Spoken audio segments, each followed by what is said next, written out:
ஜெய் ஸ்ரீராம், ஹர் ஹர் மகாதேவ். இன்னைக்கு காலையில் விஸ்வநாதரை ஒரு தடவை தரிசனம் பண்ணிட்டு போகலாம்.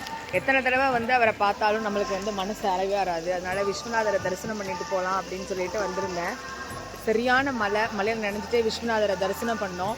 என்ன ஒரு பியூட்டி அப்படின்னா, இங்கே விஸ்வநாதர் கோயில்லையும் காலையில் விஸ்வநாதரை எழுப்புறதுக்கு நம்மளோட சுப்ரபாதம், திருமலையில் பாடக்கூடிய சுப்ரபாதம் தான் இங்கேயும் ஒழிச்சிட்ருக்கு. சுப்ரபாதம் பாடி விஸ்வநாதரை எழுப்பிட்டு இருக்காங்க. உங்களால் கேட்க முடியுதா அப்படின்னு தெரில, கேட்கும்னு நினைக்கிறேன். சுப்ரபாதம் கிட்டத்தட்ட ஒரு மணி நேரமாக சுப்ரபாதம் தான் ஓடிட்டுருக்கு. சுப்ரபாதம் பாடி தான் விஸ்வநாதரை எழுப்பிட்டு இருக்காங்க. ரொம்ப ரம்மியமாக இருக்குது இந்த இடத்துல. ஹெவி ரெயின், இன்னைக்கு ரொம்ப ரொம்ப ரொம்ப ரொம்ப கம்மியான க்ரௌடு. சுப்ரபாதம் ரொம்ப ரம்மியமான திவ்யமான ஒரு தரிசனம். நான் பார்த்த இந்த தரிசனம் எல்லாத்தையும் நீங்களும் உங்கள் கண் கொண்டு பார்க்கணும் அப்படின்னு இந்த இடத்துல இருந்து கங்கை கிட்டையும் விஸ்வநாதர்கிட்டையும் பிரார்த்தனை பண்ணிக்கிறேன். ஹர் ஹர் மகாதேவ். அங்கே நீங்கள் பார்த்துட்டு இருக்கக்கூடிய கோபுரம் காசி விஸ்வநாதருடைய கோபுரம். நல்லா பிரார்த்தனை பண்ணிக்கோங்க. உங்களுக்கும் காஷி மாதிரியான யாத்திரைகள் சீக்கிரமாக கிடைக்கணும். எத்தனையோ பேரால் வர முடியாமல் இருக்கும். வீட்டில் இருந்து இந்த வீடியோவை பார்த்துட்ருப்பீங்க.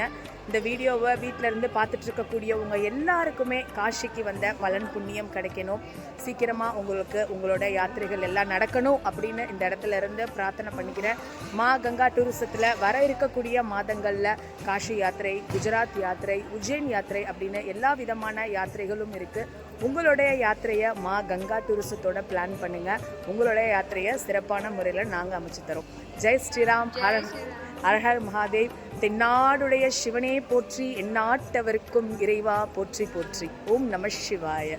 நான் காஷிக்குள்ளே வந்தாலே ஒரு பேர் ஆனந்தம் தான். அது மழை பெஞ்சாலும் சரி, வெயில் அடித்தாலும் சரி, காஷிக்குள்ளே வந்தாலே ஒரு பேர் ஆனந்தம் தான். கெஸ்ட் எல்லாம் தூங்கிட்டு இருக்காங்க. மேக்ஸிமம் டெம்பிள்ஸ்லாம் முடிச்சிட்டோம். இந்த சங்கன் மோக்ஷன், அனுமான், துளசி மானஸ் மந்திர் இதெல்லாம் மட்டும் போகணும். அது இன்றைக்கி முடிச்சிருவோம். அதனால் ஒரு 9 மணிக்கு மேலே போகலாம் அப்படின்னு சொல்லிட்டேன்.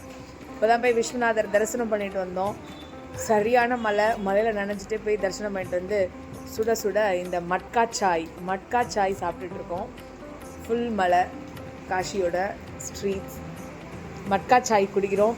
நீங்களும் இந்த மாதிரியான அனுபவங்கள் எல்லாமே உங்கள் கண் குளிர பார்த்து அனுபவிக்கணும் அப்படின்னு இந்த இடத்துல இருந்து, இது நாங்கள் இருக்கக்கூடிய இடம் ஹரிச்சந்திர காட்.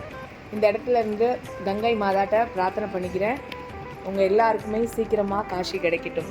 காஷி காஷி காஷி, கங்கா கங்கா கங்கா, விஸ்வநாத் விஸ்வநாத் விஸ்வநாத். ஹர் ஹர் மகாதேவ்.